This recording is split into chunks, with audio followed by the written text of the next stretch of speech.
नमस्कार। प्लांटेक्स पर आपका स्वागत है और हमेशा की आपसे निवेदन है प्लांटेक्स को सब्सक्राइब करें, बेल आइकन जरूर दबाएं, हमारे वीडियोस को लाइक करें एंड फ्रेंड्स एंड फैमिली के साथ शेयर करना बिल्कुल नहीं भूलें। दोस्तों, आजकल दुनिया के हालात अच्छे नहीं चल रहे हैं, ये आप लोग देख रहे हैं। हर तरफ जो है क्याओस हो रखा है।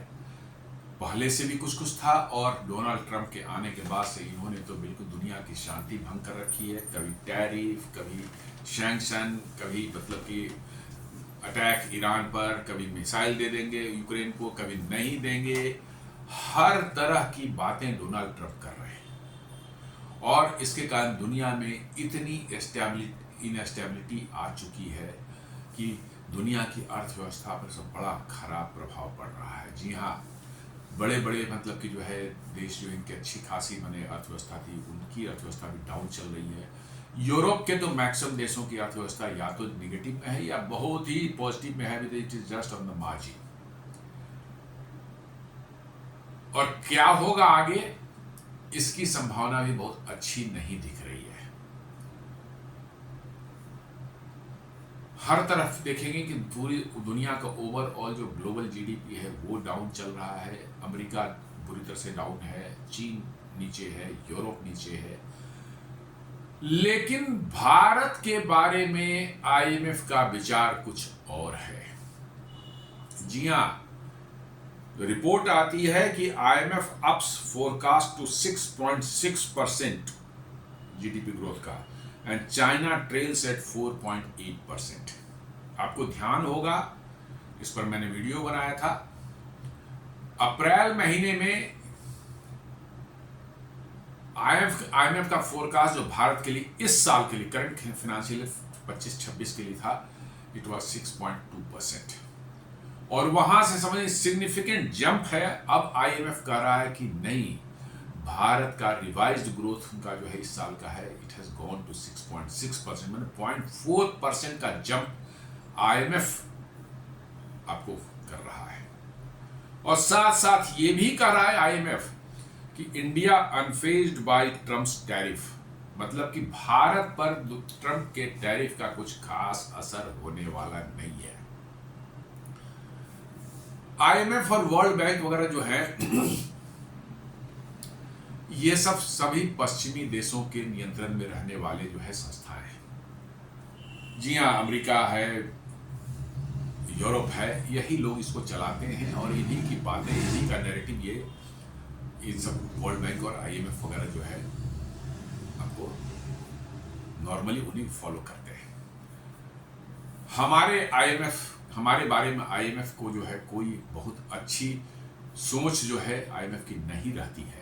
जी हाँ, वो कारण ये है कि ये जितने भी विकसित देश हैं जो अपने आप को सो कॉल्ड विकसित कहते हैं, वेस्टर्न यूरोप और अमेरिका वगैरह जो है, ये भारत के बारे में भारत कोई पॉजिटिव बात हो उसको, उस नैरेटिव को फॉलो करें या उस नैरेटिव को प्रोपोगेट करें, ये संभव नहीं है। क्योंकि भारत को निगेटिव लाइट में दिखाना उनकी जो प्राथमिकता है, क्योंकि उनको जो है भारत को जो है नीचा दिखाना है, भारत की ग्रोथ को अंडरमाइन करना है, भारत की जो ट्रेजेक्ट्री है ग्रोथ की उसको अंडरमाइन करना है, ताकि भारत में निवेश नहीं बढ़ सके, जो विदेशी फॉरेन डायरेक्ट इन्वेस्टमेंट जो होती है वो नहीं हो सके, और भारत के बारे में जो दुनिया की बड़ी बड़ी कंपनियां हैं उनके मन में कुछ डाउट रहे कि नहीं, भारत भी जो है ग्रो कर रहा है और बहुत इसका फ्यूचर ब्राइट है, ऐसा उनको मैसेज ना जाए, ताकि उनका इन्वेस्टमेंट जो इन दुनिया में भारत में होना न शुरू हो जाए।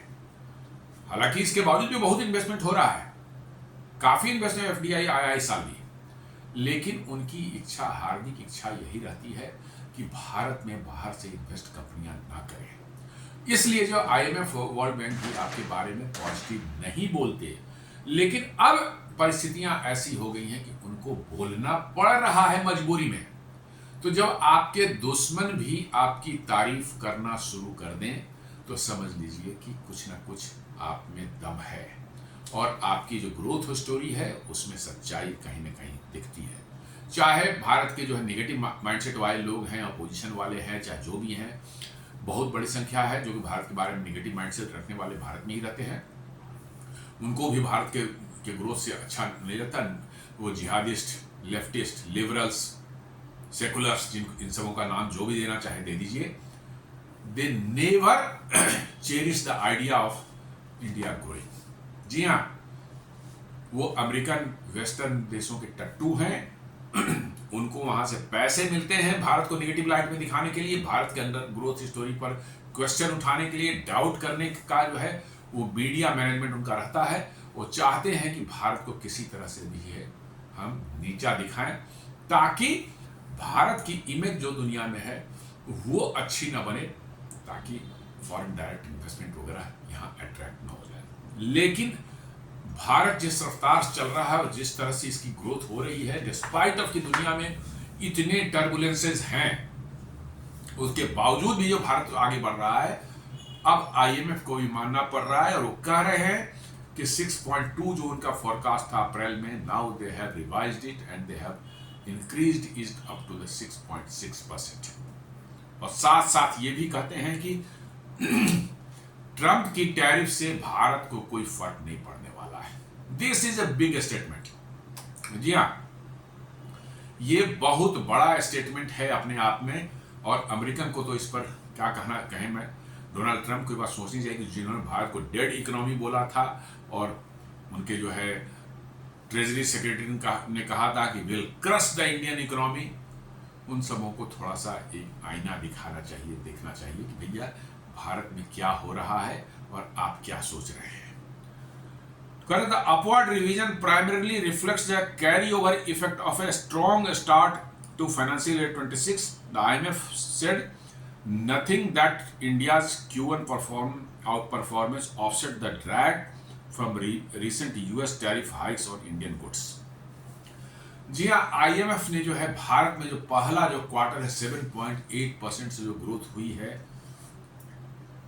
आईएमएफ उसको लेकर के बहुत ही पॉजिटिव अप्रोच रख रहा है। बोल रहा है कि ये भारत का जो है जो टैरिफ वैरिफ के कारण जो कुछ असर पड़ा है उन सबों को जो है न्यूट्रलाइज करने वाला है ये। जी हाँ, टैरिफ से कुछ असर तो पड़ेंगे, ऐसी बात नहीं। भारत का एक्सपोर्ट डाउन होगा, भारत का एक्सपोर्ट जो है कुछ ना कुछ इफेक्ट तो होगा ही, 2-4% तो जाएगा ही जाएगा, चाहे कितना भी आप कम कर ले। क्योंकि अमेरिका जो है भारत का सबसे बड़ा ट्रेड पार्टनर था। हम 1995 बिलियन डॉलर्स के जो है एक्सपोर्ट वहां करते थे, और उसमें जैसा बता रहे हैं कि 40-50 बिलियन डॉलर के जो है लॉस हो सकते हैं। जी हाँ, यदि ये टैरिफ ऐसे कंटिन्यू रहा तो अब है कि आईएमएफ कह रहा है कि Q1 की परफॉर्मेंस जो है वो साफ बता रही है कि भारत पर टैरिफ का असर नहीं होने वाला है, और इसलिए उन्होंने जो है इसको जो है ग्रोथ को जो है 6.2 से 6.6 कर दिया है। तो this is a very big statement. और इन सब बड़े बड़े जो लोग थे भारत के बारे में नेगेटिव बातें कर रहे थे, उन सबों के गाल पर बहुत बड़ा तमाचा है। न्यूज ये कहती है कि IMF has predicted that India will continue to be one of the fastest growing economy is 25-26, growing at a rate of 6.6% according to the world economic outlook report. जी हाँ, वर्ल्ड इकोनॉमिक आउटलुक रिपोर्ट जो है साल में हमेशा निकालते हैं, IMF निकालती है, और वो कह रहे हैं कि भारत जो है सबसे तेजी से बढ़ती हुई अर्थव्यवस्थाओं में से एक रहने वाला है। एक क्या रहने वाला है? सबसे तेजी से बढ़ने वाली अर्थव्यवस्थाओं में व्यवस्था रहने वाला है ये 6.6%। जी हाँ, 6.6% से ग्रोथ होगी भारत की, ये आईएमएफ बोल रहा है।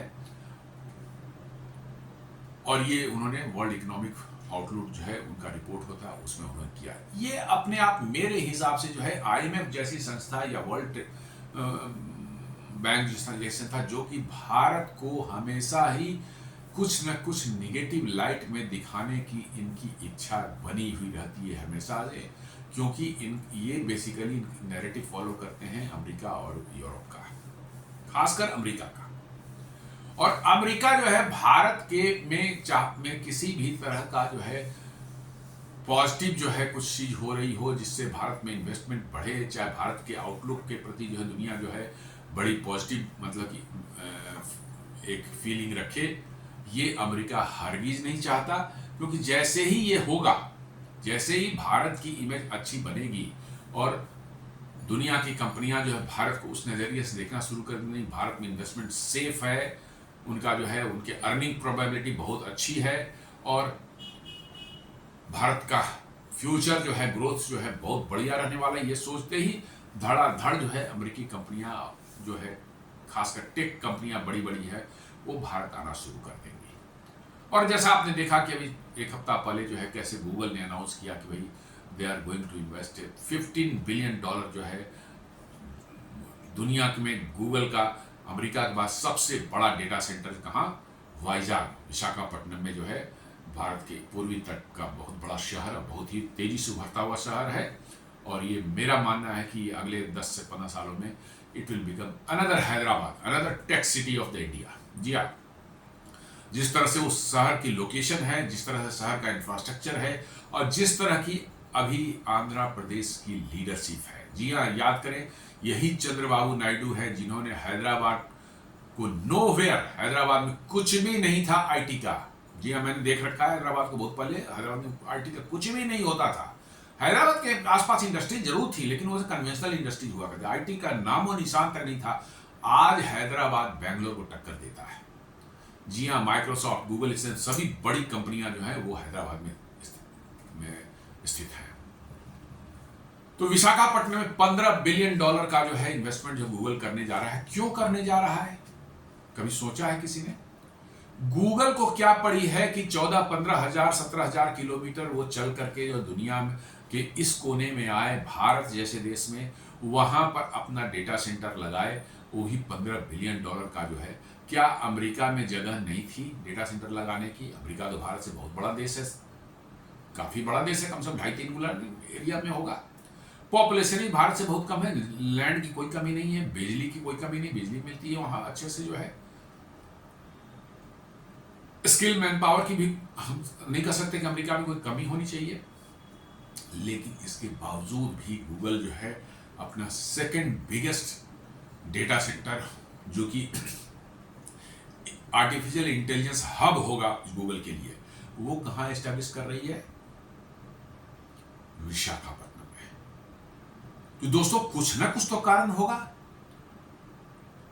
अमेजन जो है ऑलरेडी जो है इंडिकेशन दे चुकी है कि they are going to shift their entire global operation. जी हाँ, पूरा जो उनका जो है ऑनलाइन का जो रिटेल का जो ऑपरेशन पूरी दुनिया में चलता है, उसका पूरा का पूरा ऑपरेशन जो है they are going to shift to India very soon. बड़ी बड़ी कंपनियों के जो है ग्लोबल कैपेबिलिटी सेंटर्स भारत में खुल चुके हैं। 1900 से ऊपर ग्लोबल कैपेबिलिटी सेंटर भारत में खुल चुके हैं, जो कि R&D और इनोवेशन और कटिंग एज टेक्नोलॉजी में जहाँ रिसर्च होते हैं वो भारत में खुल चुके हैं, जिसमें करीब करीब 1.9 मिलियन लोग काम करते हैं। और 2030 तक बताया जा रहा है कि ये संख्या बढ़ के 2500 तक हो जा सकती है, जिसमें 3 मिलियन लोग काम करेंगे। Why this is happening? क्या कभी किसी ने सोचा है कि आखिर वो क्यों रहा है ऐसा? भाई अमेरिका में सब कुछ बढ़िया, लोग बताते हैं कि वहाँ बिजली बड़ी अच्छी आती है, साफ सुथरा शहर रहते हैं, जगह की कोई कमी नहीं है, कंडीशन नहीं है, लोग डिसिप्लिन होते हैं, सारा कुछ है। वाई दीज कंपनीज आर मतलब कमिंग टू इंडिया? कुछ ना कुछ तो बात होगी। यही बात है, ग्रोथ फ्यूचर जो है दुनिया का, जो है फ्यूचर जो है दुनिया को भारत में ही नजर आ रहा है।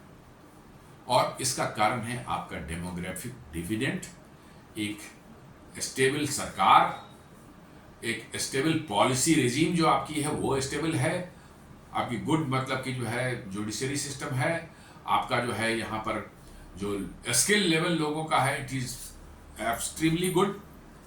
और भारत में वो माहौल बन चुका है जहां हाईटेक काम हो सकता है, और that too at a fraction of the cost what of USA.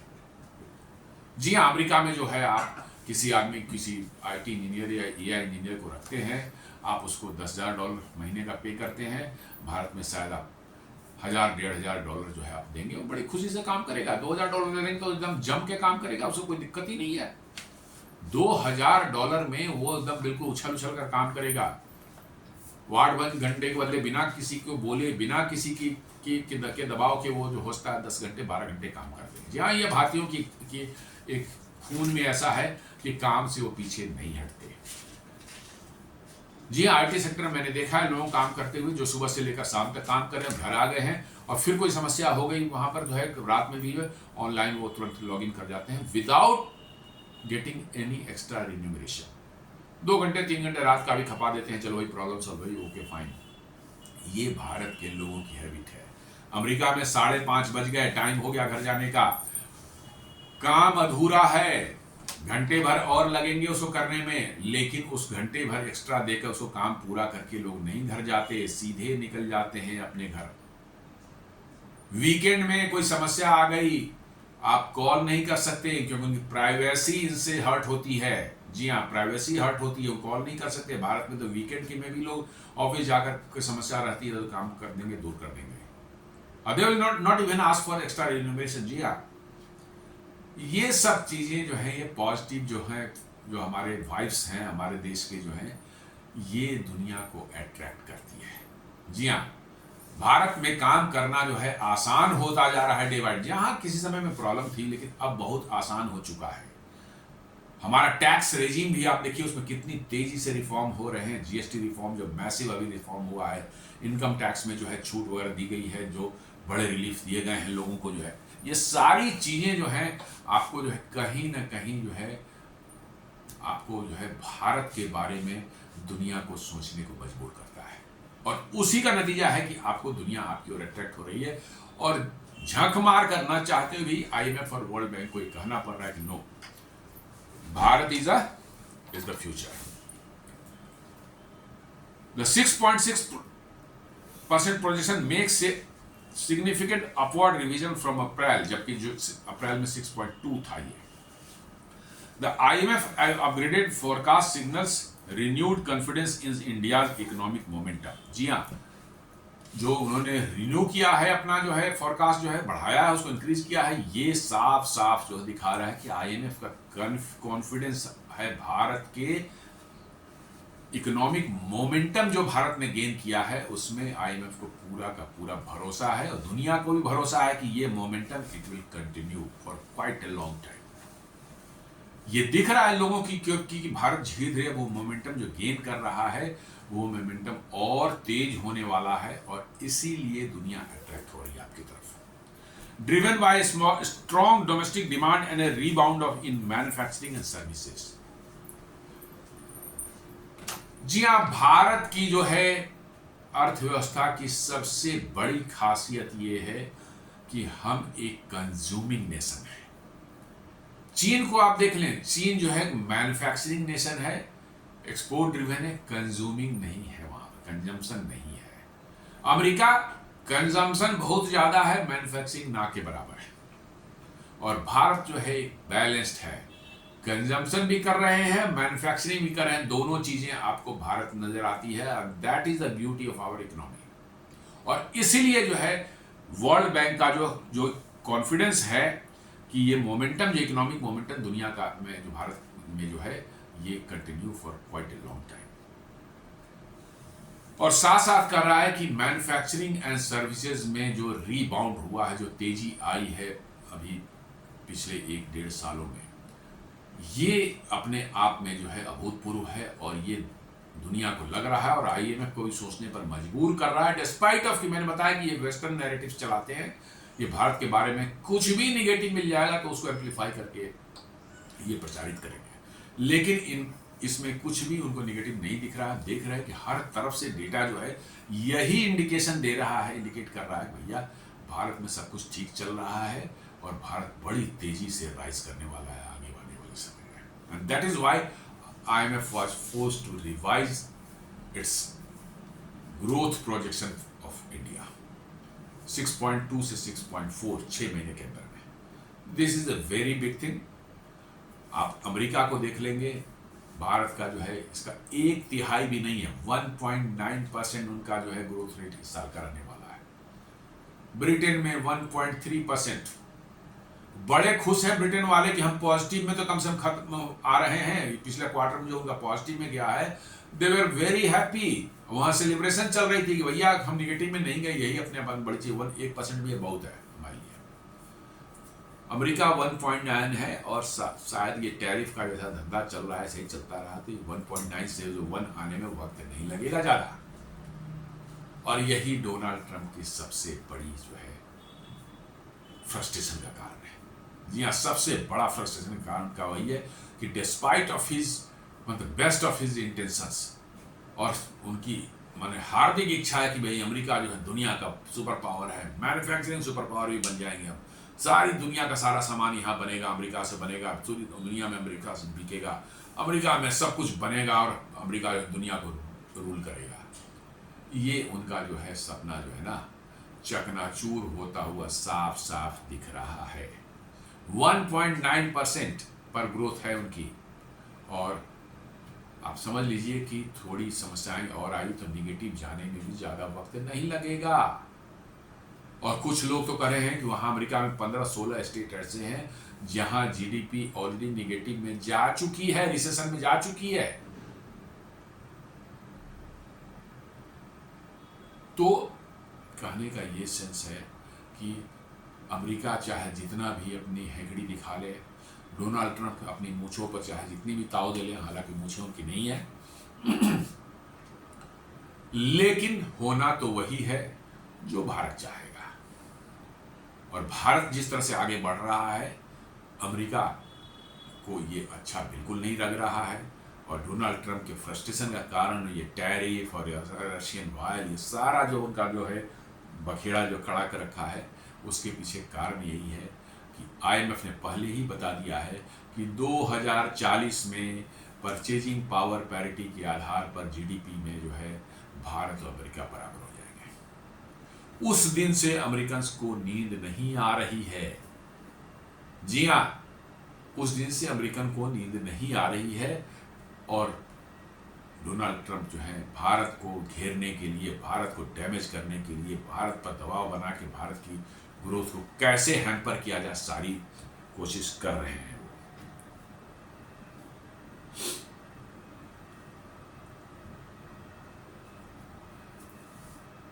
अभी जो हमने लोग देखा था कुछ दिन पहले ही भारत की जीडीपी जो है Q1 में जो है कैसे जो सरप्राइजिंगली 7.8% के रफ्तार से बढ़ी है अप्रैल से जून तक। और अभी जो है दिवाली के वक्त पर जो है जो मैंने बनाया था कल वीडियो में इसका जिक्र किया था कैसे दिवाली में जो है बम्पर सेलिंग भारत में हुई है। 5.5 लाख करोड़ के जो है सेल्स जो है धनतेरस के दिन हुआ है। जी हाँ, 5.5 लाख करोड़ करीब करीब $77 बिलियन के। और सोने की खरीदारी सुनेंगे तो आपका और भी दिमाग चकरा जाएगा। 46 टन सोने खरीदे गए जिसकी वैल्यू 60,000 करोड़। चांदी जो खरीदी गई उसकी वैल्यू जो है 15,000 करोड़, मतलब 75,000 करोड़ की तो सिर्फ सोने और चांदियां खरीदे गए। 1 लाख 4 व्हीलर्स एक दिन में बिका है धनतेरस के दिन में। 4.5 लाख जो 2 व्हीलर्स जो है धनतेरस के दिन में जो है सेल हुआ है। और हाउस होल्ड होल्डिंग जो है हम होम अप्लायंसेज हैं हमारे, मतलब कपड़े लत्ते हैं, फर्नीचर्स हैं, घर का सामान होता है, इन सबों का आप देखेंगे तो आप देखते रह जाएंगे। 5.5 लाख करोड़ $77 बिलियन एक दिन में। और दुनिया की आंखें फटी की फटी रह गई है। दुनिया के दांतों तले उंगली दबा रखा है लोगों ने कि भारत में ये हो क्या रहा है। और कैसे जो है भारत ने जीएसटी में जो है रिफॉर्म्स ला करके जो रिवॉल्यूशन किया है और इनकम टैक्स में जो है छूट को सीधे 5 लाख से 12 लाख तक ले जाकर के जो है लोगों के पॉकेट में एक्स्ट्रा पैसे की व्यवस्था सरकार ने की है। और उसका नतीजा है कि लोग छुट कर जो है खरीदारी कर रहे हैं, खुलकर खरीदारी कर रहे हैं। और साथ साथ जो मोदी जी ने कहा भी है कि भाई आत्मनिर्भर भारत, जी हाँ, आत्मनिर्भर भारत का ख्याल रखें। जहां जब भी सामान खरीदे देखें कि वो उसमें किसी भारतीय का खून पसीना लगा है उसके बनाने में। और ये मैंने देखा इस बार दिवाली में जो इलेक्ट्रिक बल्ब जो होते हैं, सीरीज बल्ब होते हैं, कलरफुल जो लाइट जिनको झालर बोलते हैं कि लड़ियां बोलते हैं, जो है आप वहां पर हमने देखा दुकानों पर लोगों ने पोस्टर लगा रखे थे कि स्वदेशी झालर यहाँ मिलता है। जी हाँ, बिहार में उसको झालर बोलते हैं, कहीं कहीं लड़ियाँ भी बोलते हैं। तो उसका लिखा स्वदेशी झालर हमारे यहाँ मिलता है, और ये एक नहीं कई एक दुकानों में मैंने देखा, और लोग जा रहे थे वहां पर, अच्छी भीड़ थी, लोग खरीद रहे थे। इसका मतलब है कि मोदी जी का जो अपील है, वोकल फॉर लोकल, आत्मनिर्भर भारत, स्वदेशी, ये सब कहीं न कहीं लोगों के दिमाग के अंदर जा चुका है और वो काम कर रहा है अपना। और आप समझ लें कि पूरे जो है खरीदारी जो है 5-5.5 लाख करोड़ की हुई है। आपको जानकर आश्चर्य होगा कि 87% जो माल उसमें बिका है, 87% जो उसमें माल बिका है, वो है make in India, made in India या स्वदेशी। मात्र 13% वैसे सामान हैं जो कि इंपोर्टेड थे, बाहर के थे, और सारे के सारे जो है 87% जो है वो भारत के बने हुए सामान खरीदे गए। आप समझ सकते हैं कि क्या इसका इंपैक्ट भारत की अर्थव्यवस्था पर होने वाला है। अमेरिका लाख टैरिफ लगा ले, आईएमएफ ने सही कहा है कि अमेरिका की टैरिफ से भारत पर कोई असर पड़ने वाला नहीं है। भारत की इकोनॉमी जो है पूरी तरह से अब इंटरनल हो चुकी है। 65% हम जो है ऑलरेडी जो है अपने जीडीपी का कंज्यूम कर जाते हैं भारत के अंदर ही, नो नीड ऑफ एक्सपोर्ट्स।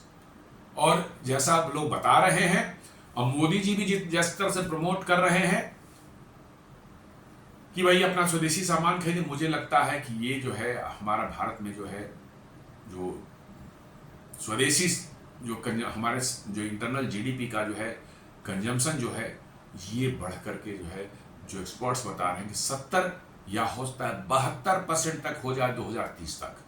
मतलब कि जितने ही भारत में मैन्युफैक्चरिंग हो रही है उसके 70-72% हम भारत में ही कंज्यूम कर जाएंगे, सिर्फ 28-30% बचेंगे जो कि हमको एक्सपोर्ट करने की जरूरत पड़ेगी। दुनिया ये देख रही कंपनियों को लग रहा है कि भाई इतना बड़ा मार्केट है, उसको हम उस मार्केट का 10% भी मुझे हाथ लग गया तो मैं कहां से मालामाल हो जाऊंगा। और इसीलिए कंपनियां भारत की ओर उनकी नजर है और भारत की ओर वो खिंची चली आ रही है क्योंकि उनको मालूम है कि भारत में बना रहे हैं तो भारत में एक्सपोर्ट करने का छोड़ो, बाद में एक्सपोर्ट करने कौन, कभी टैरिफ लग जाएगा, कभी एक्सपोर्ट कंट्रोल रेजिम हो जाएगा, ये झमेले। भारत में ही इतना बड़ा मार्केट है कि एक्सपोर्ट तो छोड़ो यार, यहीं पर इतना बिक जाएगा कि कहना मुश्किल है। आईफोन ने बाहर इंडिया में बनाना शुरू किया, अब रोड पर चलते जो है आम आदमी के लोगों के हाथ में आईफोन दिखने लगा है। और आगे आने वाले 2-3 साल के अंदर देखेंगे iPhone may become the biggest selling brand in India. तो ये फर्क दिख रहा है लोगों को, कंपनी, दुनिया की बड़ी बड़ी कंपनियों को, बड़े बड़े थिंक टैंक्स वाले जो हमको दिख रहा है, that's why they are interested in India. तो यही करा कि Q1 में जो 7.8% का उछाल आया था। अब Q2 का रिजल्ट हो सकता है इस महीने के अंत तक, चाहे नवंबर में आ जाए तो पता चलेगा कि एग्जैक्टली Q2 में क्या रहा। बट Q3 में मोमेंटम तो और जबरदस्त होने वाली है। जी हाँ, दिवाली वगैरह और धनतेरस की सेल जो हुई है Q3 में जो है अक्टूबर नवंबर दिसंबर वाली, इसमें तो मुझे लगता है कि वी मे टच 8%। जी हाँ, मेरा अपना अनुमान है कि वी मे टच 8%। तो मुझे तो लगता है कि 6.6% भी जो IMF बता रहा है, वी मे क्रॉस 7% परहैप्स। जो रफ्तार पकड़ी है हमने और जिस तरह से हमारा चल रहा है, तो we may become cross 7% also. और ये टाइम बताएगा, लेकिन मेरा अपना अनुमान है, हो सकता है ऐसा। और चाइना की इकोनॉमी के बारे में IMF कहता है कि भैया वो 4.8, चाइना अपने अगर 5 बोल रहा है, वो भी बढ़ा चढ़ा बोल रहा है, फिर भी IMF कह रहा है कि 4.8, लेकिन शायद एक्चुअली 4.8 से भी काफी नीचे आएगा। तो ये रियूटर्स बता रहा है कि चाइना की economy slows as trade war, weak demand highlights structural risk, China is expected to grow 4.8% next fiscal. तो कहने का ये सेंस है कि चाइना जैसा बड़ा इकोनॉमी जो है वो जो है गोते लगा रहा है। जी हाँ, उसकी इकोनॉमी गोते जा रहा है, वो नीचे जा रहा है। और ये सब भी जो बताई जा रही है, ये चाइना के ही प्रोजेक्शन बताई जा रही है, जो कि चाइना हमेशा ही अपने प्रोजेक्शन को जो बढ़ा चढ़ा करके ही बताता है। हमारे साथ डेमोक्रेसी है नहीं कि उस पर कोई क्वेश्चन करने वाला है। जो फिगर आ गई, सरकार ने बता दिया कि इतना फिगर देना, वही फिगर दे दिया जाता है, वही मार्केट में चला जाता है। तो ये साफ साफ दिख रहा है कि आगे कौन बढ़ रहा है। आगे भारत ही बढ़ता हुआ दिख रहा है दुनिया को, और कोई नहीं दिख रहा है। और इसलिए जो है आपको पूरे दुनिया में जो है भारत के प्रति जो है, भारत में इन्वेस्टमेंट के प्रति जो है लोगों की सोच में एक मार्क्ड चेंज धीरे धीरे आना शुरू हो गया है। जी हाँ, सेमीकंडक्टर में आप देख लें, मतलब कि जो है डिफेंस मैन्युफैक्चरिंग में आप देख लें, अब तो सिविल एविएशन में अभी कल ही मैं पढ़ रहा था कि जो है दुनिया की जो है जितनी सिविल एविएशन, पहले हम $200 मिलियन का जो है यहाँ से कुछ बना करके जो है जो एयरबस बोइंग को जो है सामान भेजते थे सिविल एविएशन के एयरक्राफ्ट लगने के लिए, कंपोनेंट्स वगैरह। Now it has gone up to $2 billion. जी हाँ, सिविल एविएशन, जो कि भारत में सिविल एविएशन का बहुत इंडस्ट्री का कोई बहुत बड़ा बेस नहीं है, लेकिन 200 मिलियन से बढ़कर के अब ये $2 बिलियन का हो चुका है। सिविल एविएशन के कंपोनेंट्स और पार्ट्स, स्पेयर्स बना करके बोइंग और एयरबस को भेजा जा रहा है भारत से। बोइंग के हवाई जहाज जो होते हैं, जिस पर हम लोग चढ़ते हैं, जाते हैं एक जगह से दूसरी जगह, जो है उसके एरो स्ट्रक्चर माने एयर फ्रेम जिसको बोलते हैं, है मेन बॉडी जो उसका है, वो उसकी मैन्युफैक्चरिंग अब बेंगलोर के बगल में जो है टाटा एडवांस सिस्टम्स करने जा रही है। फ्रांस के डसॉ एविएशन का जो है राफाल फाइटर जो सब कोई जानते हैं, उसका भी जो है फ्यूजलाज जो है टाटा एडवांस सिस्टम जो है हैदराबाद में बनाने जा रहा है। ऑलरेडी ये सब एग्रीमेंट हो चुके हैं, और हो सकता है निकट भविष्य में बोइंग की मैन्युफैक्चरिंग जो है, हवाई जहाज बनाने की मैन्युफैक्चरिंग भी भारत में शिफ्ट हो जाए तो कोई बहुत बड़ी बात नहीं होगी। इसके जो है इंडिकेशंस और इसके जो है सब मिलने शुरू हो गए हैं। जी हाँ, ये मिलने शुरू हो गए हैं इसके इंडिकेशंस की बोइंग में shift its manufacturing to our country India. मैं अभी तुरंत की बात नहीं बोल रहा हूँ, 2-4-5 साल लग सकते हैं, 6 साल लग सकते हैं, लेकिन इसके इंडिकेशन पहले होता कि इकोसिस्टम बनाना पड़ता है। तो ये मैन्युफैक्चरिंग जैसे जैसे कंपोनेंट्स की मैन्युफैक्चरिंग, ये पार्ट्स बना दो, लैंडिंग गियर बना दो, तो विंग्स हमारे बना दो, हमारे फ्यूजलाज का जो है रियर फ्यूजलाज बना दो, कोई मतलब कि जो है पंप, फ्यूल पंप बना दो हमारा, मतलब बहुत से लाखों कंपोनेंट्स उसमें होते हैं। सेमीकंडक्टर है, इलेक्ट्रॉनिक्स पार्ट्स है, फ्यूल पंप है, मतलब कि जो है हाइड्रोलिक्स है। ये सब धीरे धीरे क्या करते हैं, आउटसोर्स करना शुरू करते हैं। जिस देश में उनको बेस बनाना होता है वहाँ आउटसोर्स करना शुरू कर देते हैं कि भैया ये मेरा बना दो, हम आपसे इंपोर्ट करेंगे। वही भारत में हो रहा है। $200 मिलियन से $2 बिलियन तक पहुंच गया है, वो धीरे धीरे बढ़ रहा है। जैसे ही ये $2 बिलियन जो है $50 बिलियन, 25 बिलियन, 30 बिलियन, 50 बिलियन तक पहुंच जाएगा। इसका मतलब आपके यहाँ इकोसिस्टम बन चुका है, मेजोरिटी ऑफ द पार्ट्स यहाँ बनने शुरू हो गए हैं। तब आपके यहाँ बोइंग स्विच ओवर करने में उसको जरा सी भी देरी नहीं लगने वाली है। क्या करना है, कोई ज़मीन लेना है, कहीं ज़मीन लैंड लेनी है, बड़ा सा उनको जो है प्लांट बनाना है, वहाँ मैन्युफैक्चरिंग का जो है सप्लायर्स ऑलरेडी उनके बने हुए, सप्लाई चेन रेडी है, सप्लाई करेंगे, एक चीज़ असेंबल करना उनका काम रहता है। तो that is also going to happen in future. जी हाँ, same thing is going to happen with Airbus also. Airbus का भी बहुत बड़ा अब जो है कंपोनेंट्स और ये सब चीज़ें भारत से जो है आउटसोर्स करके जो है लेता है वो।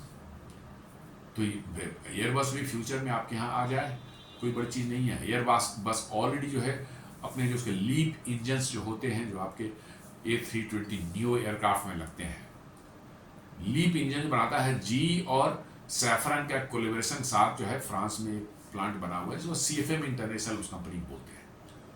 वो बनाती है, लीप इंजन बनाती है, जो कि आपके बोइंग के एयरबस के A320 न्यू में लगते हैं।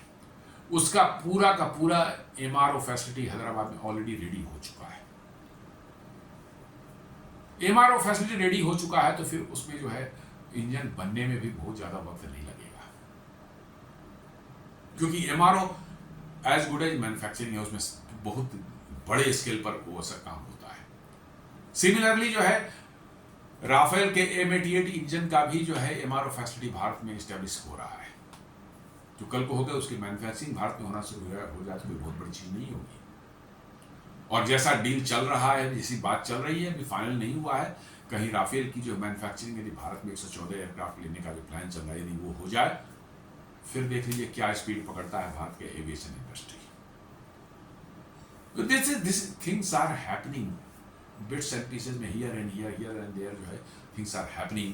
आप उनको जोड़ कर देखेंगे तो आपको एक ग्रैंड पिक्चर एक नजर आएगा कि exactly what the things are happening. और दुनिया में जो है एक ओवरऑल जो है ग्लोबल स्लो डाउन चल रहा है।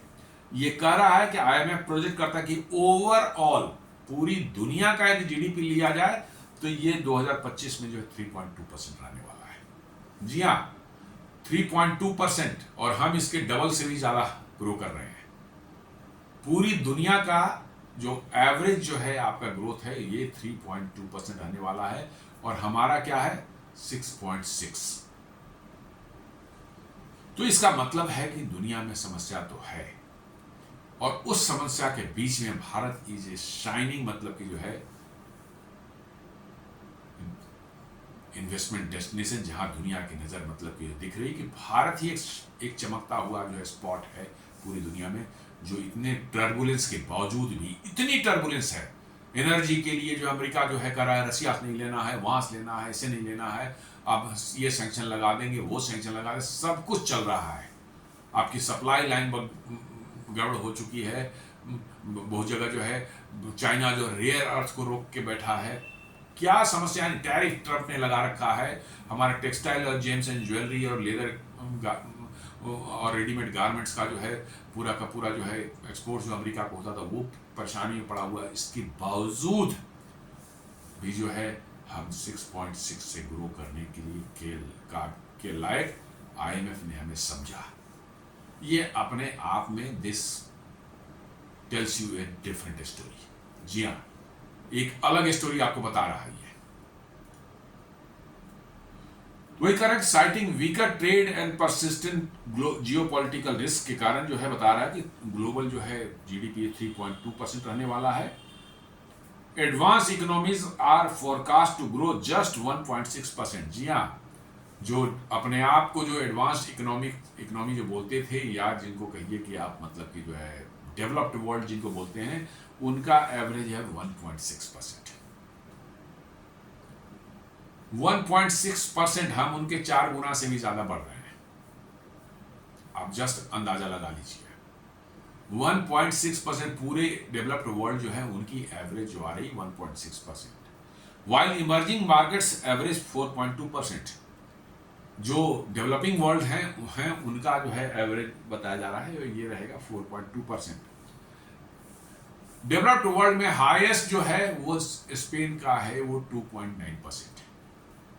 जी हाँ, डेवलप्ड वर्ल्ड में हाईएस्ट जो ग्रोथ रेट रहने वाला है वो स्पेन का है 2.9%, और अमेरिका जो है उसके बाद सेकंड पोजीशन पर आता है 1.9%।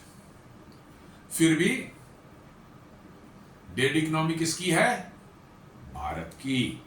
जी हाँ, डेड इकोनॉमी जो है 1.9% से ग्रो करने वाला जो है वो 6.9% से ग्रो करने वाले को बोल रहा है कि ये डेड इकोनॉमी है। तो आप समझ सकते हैं कि दुनिया किस तरह से जो है दोहरे मतलब मानदंडों पर चलती है, और कैसे दोहरे विचारधारा दोहरे मानदंडों पर चल करके मतलब कि जो है सफेद झूठ बोलने का एक ऐसी आदत दुनिया को लग गई है, खासकर ये डेवलप्ड वर्ल्ड को, जो कि शायद मतलब कि जो है आज तक दुनिया में पहले तो नहीं देखा गया था। पहले फिर भी कुछ शर्म हया कुछ लिहाज रखते थे वो लोग जो बोल रहे हैं, जो अब नहीं, वो शर्म हया लिहाज भी चला गया। अब खुलेआम झूठ बोल करके जो है कुछ भी कर सकते हैं। अब बात यह उठती है कि भाई आफ्टर ऑल ऐसी क्या बात है कि भारत की इकोनॉमी इतने डिस्टर्बेंसेस दुनिया में होने के बावजूद भी जो है मजबूती से आगे बढ़ रही है? कुछ ना कुछ तो कारण होगा। रीजन क्या है? दुनिया को यही तो समझने में नहीं आ रही कि आफ्टर ऑल रीजन क्या है दुनिया में। तो कह रहा है आईएमएफ जो बता रहा है कि India reliance to sustained consumer spending, Bharat के लोग लगातार जो है खर्च कर रहे हैं, खरीदारी कर रहे हैं, खर्च कर रहे हैं, टूरिज्म कर रहे हैं, मकान बना रहे हैं, गाड़ियां ले रहे हैं, आईफोन खरीद रहे हैं, इलेक्ट्रॉनिक गैजेट्स घर में एयर कंडीशनर खरीद रहे हैं, वॉशिंग मशीन, फ्रिज है, जो भी है, मतलब टीवीज है, क्या नहीं है, हर चीज भारतीय खरीद रहे हैं, मौज मस्ती कर रहे हैं, दुनिया घूम रहे हैं, हर चीज कर रहे हैं भारतीय। इसलिए करें सस्टेन्ड कंज्यूमर स्पेंडिंग, ये एक बहुत बड़ा कारण है। साथ साथ राइजिंग प्राइवेट इन्वेस्टमेंट, जी हाँ, प्राइवेट कंपनियां जो हैं वो इन्वेस्टमेंट करने से पीछे नहीं रह रही हैं। अभी 2 दिन पहले ही आया था कैसे वेदांता ग्रुप जो है उड़ीसा में 1 लाख करोड़ का इन्वेस्टमेंट करने जा रही है। गूगल का तो मैंने बता ही दिया, $15 बिलियन का इन्वेस्टमेंट करने जा रही है वहां पर। अपने देसी कंपनी वेदांता ने जो है 1 लाख करोड़ का जो है इन्वेस्टमेंट वो करने जा रही, कहां? उड़ीसा में। जामनगर में जो है दुनिया की one of the biggest data centre जो है रिलायंस इंडस्ट्रीज लगा रही है, करीब करीब जो है 8 से 10 बिलियन डॉलर के खर्च करेंगे। One of the biggest data centre दुनिया की जो है जामनगर में। ऐसे बहुत से बड़े बड़े प्रोजेक्ट्स हैं। अदानी जो दुनिया का सबसे बड़ा जो है सोलर प्लांट जो है लगा रही है, पावर जनरेशन प्लांट लगा रही, कहाँ? कच्छ में, रैन ऑफ कच्छ में जो है कई हजार करोड़ मेगावाट कैपेसिटी की होगी। तो आपको वो सब सारी चीजें दिख रही हैं कि ये प्राइवेट इन्वेस्टमेंट भारत में किस तरह से हो रहा है। तो एक ये भी कारण है। And diversified trade strategies that blunted the impact of protectionist headwinds. जी हाँ, आपने देखा होगा कैसे डोनाल्ड ट्रंप ने जो है भारत पर टैरिफ लगाया, और खासकर उन सेक्टर पर टैरिफ लगाए हैं जिसमें बड़ी तादाद में लोग जो है काम करते हैं। गारमेंट, रेडीमेड गारमेंट, लाखों की तादाद में लोग उसमें काम करते हैं। जेम्स एंड ज्वेलरी, लाखों की तादाद में उसे काम करते हैं। चमड़ा, लेदर गुड्स, उसमें भी बहुत बड़ी तादाद में, लाखों की तादाद में लोग काम करते हैं। इस तरह के जो है इंडस्ट्री को उन्होंने चूज किया कि भारत को हम इम्पैक्ट करेंगे, और भारत के अंदर में जो है लोगों की नौकरी आ जाएंगी, तो भारत सरकार प्रेशर में आएगी, वहाँ क्याओस होगा, लोग भारत सरकार के खिलाफ जो भी उनमें जो है ये होगा, आक्रोश होगा, वो विद्रोह करेंगे, बहुत तरह की बातें सोचते हैं लोग।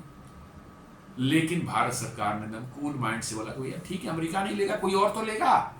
ऐसा तो थोड़े है कि दुनिया में खरीदार खत्म हो गए।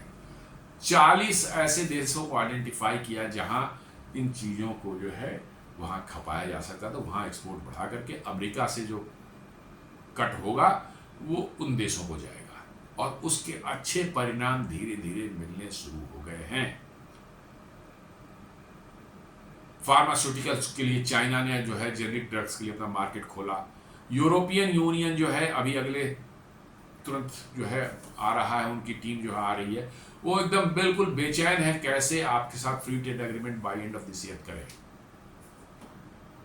यूके के साथ आपका हो चुका है, वो EFTA जो 4 देशों का ग्रुप है यूरोपियन यूनियन में, उनके साथ आपका हो चुका है। यूरेशियन जो है इकोनॉमिक यूनियन जो है, जिसमें रशिया और 5 सेंट्रल अफ्रीकन देश हैं, उनके साथ आपका हो चुका है। कतर के साथ हो चुका है, ओमान के साथ हो चुका है। ऑस्ट्रेलिया ऑलरेडी आपके साथ जो है कर रखा है ट्रेड एग्रीमेंट, उसको एक्सपैंड करने के लिए तैयार बैठा हुआ है। साउथ कोरिया करने के लिए तैयार बैठा हुआ है। डोनाल्ड ट्रंप झुंझुना बजाते रह सकते हैं, दुनिया की सबसे बड़ी इकोनॉमी और सबसे पावरफुल इकोनॉमी, बजाय झुंझुना बैठे, कोई समस्या नहीं है, किसी कोई समस्या नहीं है। लेकिन ये सारे देश भारत के साथ ट्रेड, क्योंकि इनको दिख रहा है कि भारत में ही काम धंधा करके ये बच सकते हैं, इनकी इकोनॉमी को सहारा मिल सकता है। तो भारत ने जो है डाइवर्सिफिकेशन जो अपनी की है, ट्रेड की जो है करने की कोशिश कर रहा है, उसका भी बहुत बड़ा असर पड़ रहा है। इन प्रोटेक्शनिस्ट जो हेडविंड्स जो दिख रहे हैं, प्रोटेक्शन, अमेरिका ने टैरिफ लगा दिया तो आप नहीं कुछ बेच सकते वहां पे, इतना महंगा और नहीं कोई खरीदेगा, तो प्रोटेक्शनिस्ट एक हेडविंड हो गया ये। इसी तरह के आपको जो बहुत से ट्रेड भी वो कर, आप ये चीज नहीं भेज सकते, वो चीज नहीं भेज सकते, हम आपको ये नहीं देंगे, हाई एंड वाले AI चिप्स आपको नहीं देंगे, अमेरिका का देगा, कर चुका है। तेजस के लिए इंजन नहीं देंगे, टेक्नोलॉजी नहीं देंगे, इस तरह के बहुत चीजें कर रहा है अमेरिका। लेकिन इसके बावजूद हमारी डाइवर्सिफिकेशन हो रही है ट्रेड की जो है, और मतलब कि जो है टेक्नोलॉजी की जो है, उसके कारण जो है उसके असर जो है कहीं न कहीं मिटिगेट हो रहे हैं, उनके असर जो है कम हो रहे हैं। और यही सब कारण बता रहा है अब है IMF, sustain consumer spending, rising private investment and diversified trade strategies. ये सब जो है भारत को जो इकोनॉमी को जो है बूस्ट दे रहा है और हम आगे बढ़ रहे हैं।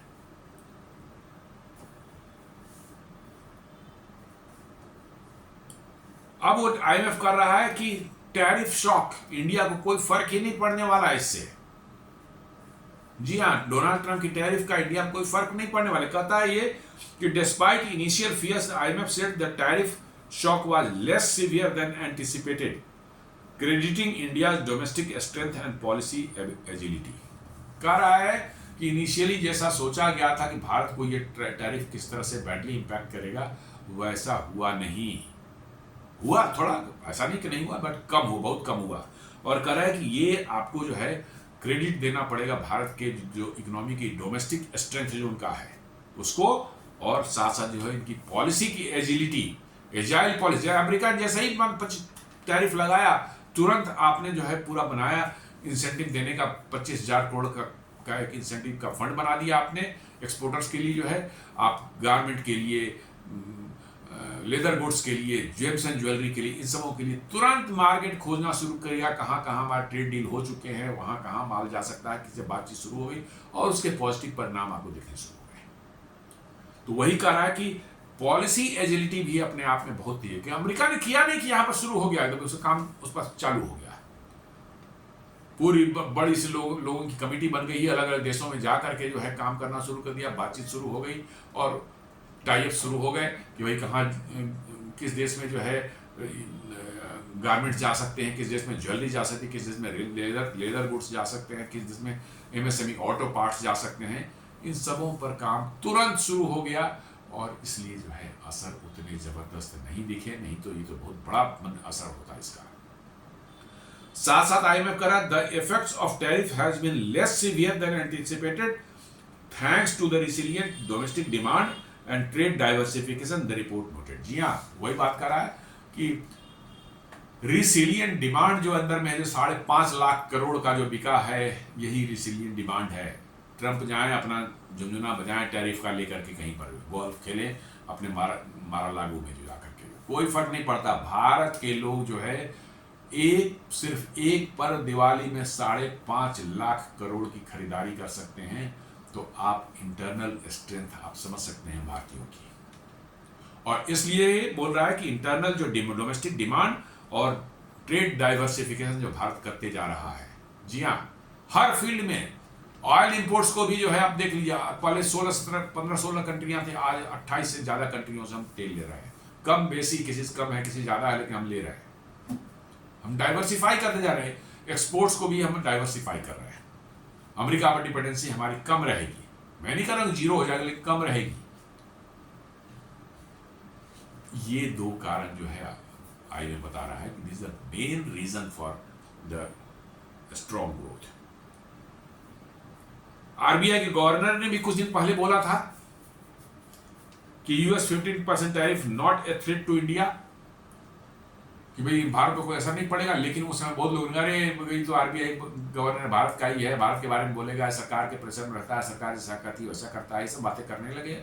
लेकिन अब तो आईएमएफ भी बोल रहा है वही बात कि भारत पर कोई असर नहीं पड़ रहा 50% टैरिफ का। आरबीआई गवर्नर ने अभी 4-5 दिन पहले बोला था, द डेक्कन क्रॉनिकल ने इसको छापा था, ये पता नहीं डेट, हाँ 16 अक्टूबर का है ये। जी हाँ, 16 अक्टूबर का 8-10 दिन पहले की बात है, 8 दिन पहले की बात है।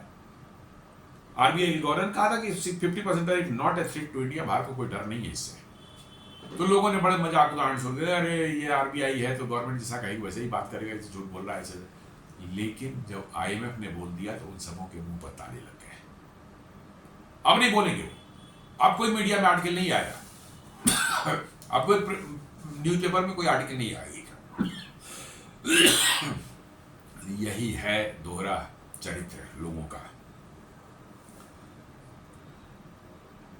बिजनेस लाइन बता रहा है कि EU parliamentary delegation to visit India ahead of trade pact deadline. जी हाँ, the 7-member team will be in India from October 27 and will be led by Cristina Maestre. हाँ, ये न्यूज है आपको 24 अक्टूबर की, ये बिजनेस लाइन दे रहा है। मतलब कि वहां से भाग भाग के टीम आ रही है भारत के साथ डिस्कशन करने की, भैया किसी भी तरह जल्दी से जल्दी जो है हमारा जो है कर लो, ये हमारा ट्रेड जो है, डील जो है, FTA हमारा साइन हो जाए, ताकि हमारा कुछ काम ना चले, हमारा जो है हमारी इकोनॉमी की जो बैंड बज रही है कम से थोड़ी राहत मिले उससे। लेकिन भारत में जो बैठे हुए लोग हैं उनको तो लगता है ना ना ना ना नहीं, सब तो फालतू बातें हैं, ये सब तो खाली तो बनावटी बातें हैं, भारत का तो बहुत हालत खराब है, कहाँ जाएगा बात, अमेरिका ने ठोक दिया टैरिफ से, भारत का सब कुछ डूब गया। ये भारत में बोलने वाले बहुत लोग हैं, बहुत बड़े तादाद में हैं ऐसे। एक अमेरिका परस्त लोग कुछ हैं, इनको कहीं से भी कोई बोटी फेंक दे, इनके सामने पैसे वैसे इनकी झोली में डाल दे, इनके अकाउंट में कहीं ट्रांसफर होकर के आ जाए, ये तुरंत जो है उनकी जीभ लपलपाने लगती है और उसी की भाषा बोलना शुरू कर देते हैं। मैं बता रहा हूं कि बड़ी तादाद में, बहुत बड़ी तादाद में भारत में अमेरिका परस्त लोग बैठे हुए हैं, जिनको लगता है जिंदगी सिर्फ अमेरिका में है और कहीं नहीं है, और इसलिए खाते पीते हैं अमेरिका में, जिंदगी यहाँ जी रहे हैं, यहाँ की सांसें ले रहे हैं, लेकिन बातें वो अमेरिका कहे साहब अमेरिका में ऐसे है, अमेरिका में वैसे है। होगा अमेरिका में भैया, तू इंडिया में इंडिया की बात कर, अमेरिका की बात क्यों कर, तू इंडिया की बात कर। नहीं, उसको अमेरिका की बात करनी है। अमेरिका, भारत में सब कुछ खराब है साहब, यहाँ क्यों रह रहे हो भारत में, यार बढ़िया तो सामान समेटो और निकल लो यहाँ से। उनकी वैसे लोगों की संख्या बहुत बड़ी है, तो वो लोग यही कहेंगे अरे नहीं। लेकिन अब ये यूरोपियन यूनियन पार्लियामेंट्री जो है, मतलब डेलीगेशन जो है आ रही है, पिछले महीने भी आ चुकी थी, जी हाँ पिछले महीने भी आई थी, हर महीने डिस्कशन हो रहा है, और ये दिसंबर के पहले तक ये हो जाएगा। ट्रम्प बाबू जो है झुंझुना लेके बजाएंगे अपना टैरिफ का। अभी 2-3 दिन पहले जो है इन्होंने कहा था, पीयूष गोयल जो है, ये है आपको 20 अक्टूबर का है, उन्होंने कहा था कि 50,000 करोड़ का इन्वेस्टमेंट जो है भारत के बैंकिंग एंड फाइनेंशियल सेक्टर में जो है ऑलरेडी पिछले कुछ महीनों में आ चुका है, 50,000 करोड़ का। जी हाँ, बैंकिंग एंड फाइनेंशियल सेक्टर में जो है भारत में FDI आ चुका है।